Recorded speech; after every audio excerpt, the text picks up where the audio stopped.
មានបងប្អូនណាខ្លះដែលកំពុងតែបារម្ភអំពីវិញ្ញាសាភាសាអង់គ្លេសពេលប្រឡងបាក់ឌុបបាទលោកគ្រូជឿថាបងប្អូនជាច្រើនដែលកំពុងតែរៀនទី12គឺកំពុងតែបារម្ភនៅពេលដែលប្រឡងបាក់ឌុបហ្នឹងខ្លាចធ្វើវិញ្ញាសាភាសាអង់គ្លេសអត់ចេះអញ្ចឹងដើម្បីចេះតតែបងប្អូនខំរៀននោះគឺមិនរៀនអីក្រៅពីយើងមើលវិញ្ញាសាចាស់ឲ្យបានច្រើនពីព្រោះគំរូនៃវិញ្ញាសាចាស់ហ្នឹងជួយឲ្យយើងមានបទពិសោធន៍ក្នុងការធ្វើវាបាទអញ្ចឹងអ្វីដែលយើងត្រូវធ្វើក្នុងថ្ងៃនេះអ្វីដែលយើងត្រូវរៀនក្នុងថ្ងៃនេះជាមួយលោកគ្រូគឺយើងនឹងរៀនធ្វើវិញ្ញាសាប្រឡងបាក់ឌុបកាលពីឆ្នាំ2022បាទផ្នែកទី3 part 3 vocabulary ណាបាទអញ្ចឹងយើងរៀនជាមួយលោកគ្រូទាំងអស់គ្នា There are 4 answers after each statement បាទអញ្ចឹងគឺមានចម្លើយ4នៅក្រោយរបស់នីមួយៗ Only one answer is correct គឺមានចម្លើយតែមួយគត់ដែលត្រឹមត្រូវ Choose the correct letter A B C or D ចូលជ្រើសរើសចម្លើយដែលត្រឹមត្រូវ ជ្រើសរើសតួអក្សរដែលត្រឹមត្រូវគឺ A B C ឬក៏ D ណា The first one was done as an example for you អានេះគឺជាឧទាហរណ៍សម្រាប់អ្នក What are you going to buy your mother her birthday អញ្ចឹង buy somebody to something ឬក៏ for something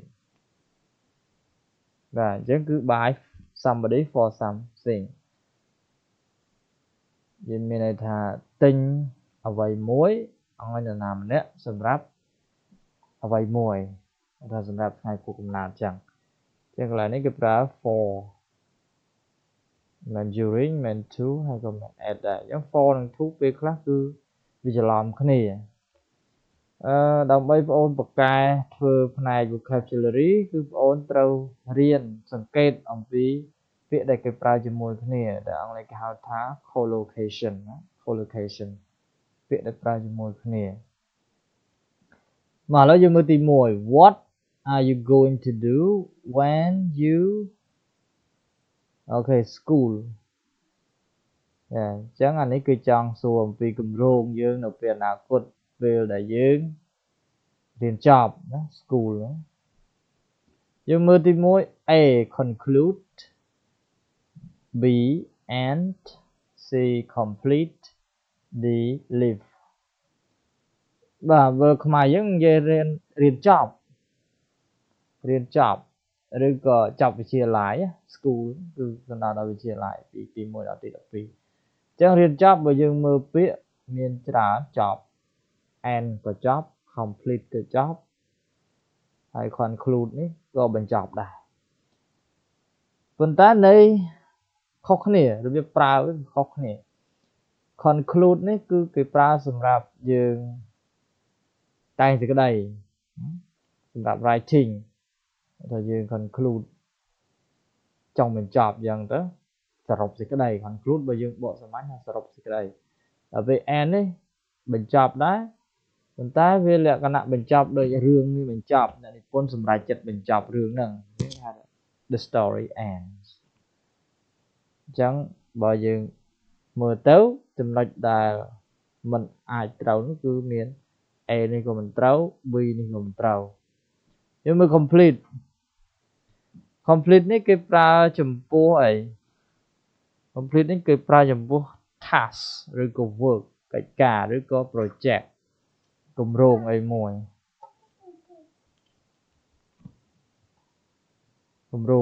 ណា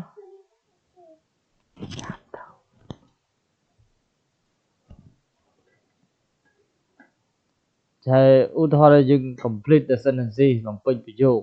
ណា complete ពេលខ្លះគេប្រែថាបំពេញអញ្ចឹង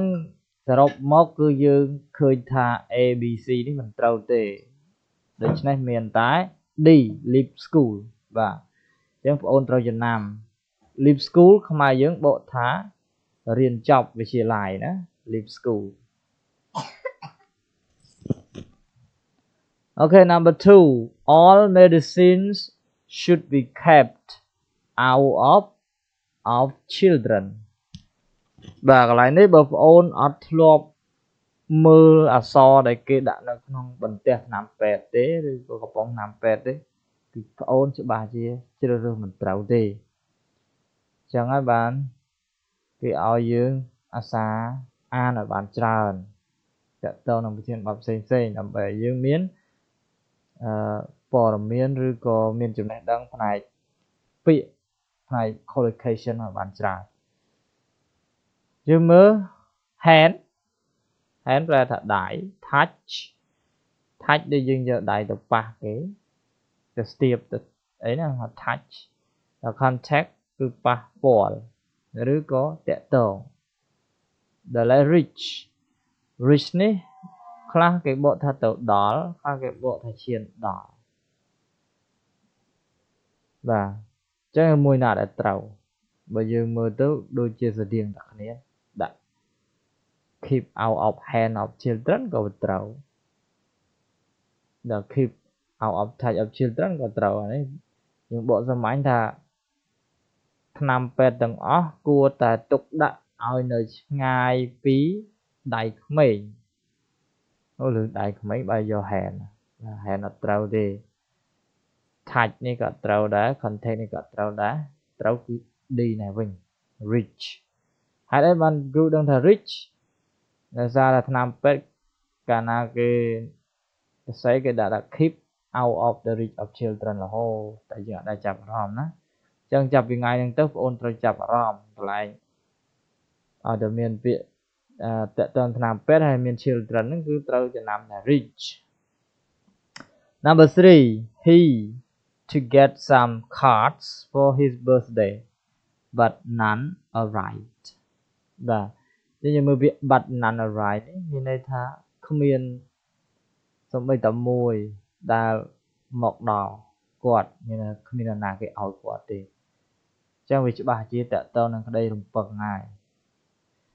promise សន្យាបើយើងប្រើពាក្យសន្យាទទួលបានណាមិញសន្យាតើយើងសន្យាធ្វើអីមួយដល់នរណាម្នាក់ហ្នឹងយើងប្រើសន្យា expect គឺរំពឹងឬសង្ឃឹម assume នេះវាស្តៀងនឹងសន្និដ្ឋានដែរឬសន្មត់ supposed អញ្ចឹងន័យទៅដៀងគ្នាតែចម្លើយដែលត្រឹមត្រូវគឺ expect ណា expect អញ្ចឹង he expected to get some cards អញ្ចឹង expect ស្មើ hope នៅនេះគេចង់និយាយថាគាត់មានការរំពឹងទុកថានឹងទទួលបានកាតនៅថ្ងៃគូកំណើតរបស់គាត់ប៉ុន្តែគ្មាននរណាឲ្យគាត់សោះអញ្ចឹងគាត់ខកចិត្តហើយ number 4 is it possible to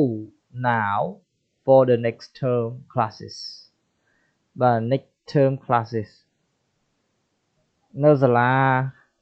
ជាពិសេសសាលាឯកជនគេច្រើនប្រើពាក្យ term ណា term ហ្នឹងគឺមួយត្រីមាសមួយ term គឺ3ខែអញ្ចឹងកាលណាគ្រប់3ខែគឺគេបន្លម្ដងហើយគេចូលរៀនក្នុង term ថ្មីទៀតតាហ្នឹងហៅ next term អញ្ចឹងពាក្យថាចុះឈ្មោះចូលរៀននៅក្នុង term នៅក្នុងត្រីមាសនៃសាលាឯកជនហ្នឹងតើគេប្រើពាក្យអី participate នេះគេប្រើសម្រាប់យើងចូលរួមក្នុងសកម្មភាពអីមួយឧទាហរណ៍ជា group discussion អាហ្នឹងគេប្រើ participate ឬក៏យើងប្រើជាមួយនឹង seminar workshop សិក្ខាសាលាគេប្រើ participate បាន join in នេះក៏ស្តៀងគ្នាដែរជាមួយនឹង group មួយអីហ្នឹងគឺ join in like enroll ឬក៏ enroll គឺគេប្រើសម្រាប់ចុះឈ្មោះចូលរៀននឹងឯងហើយ enter នេះគឺយើងចូលក្នុងបន្ទប់ចូលទៅក្នុងអគារហ្នឹងគេប្រើ enter ចឹងចម្លើយដែលត្រឹមត្រូវគឺបងអូនដឹងហើយគឺ C ណា C ដល់ហើយយើងមើលទី5ចុងក្រោយ I to inform you that your grandmother died 10 minutes ago và chẳng cứ quạt đằng đồng năng hãy quạt cho tập rạp mình nè nâng thà mà đại sorry grandmother gì rồi bọn nè bạn lạp từ hai cả vì đọc này thì cái lòng từ nâng chẳng cứ quạt miền cả lẽ cái nạ thà mình chẳng rạp mình phẹ tê rồi còn nâng tê còn miền ròm sọc sùng rê còn miền ròm thà lẽ cái nạ thà về chẳng rạp á phải rạp tới về rồng chua chẹt cái đọc đồ mình thốt đây chẳng trái dương rư chùm lại apologize và apologize ní cứ bê dương thui khó nhưng mình còn hỏi anh như vậy I apologize nhưng sống tốt nữa I apologize for breaking the glass nhưng sống tốt đấy nhưng thui ở kéo bài như thế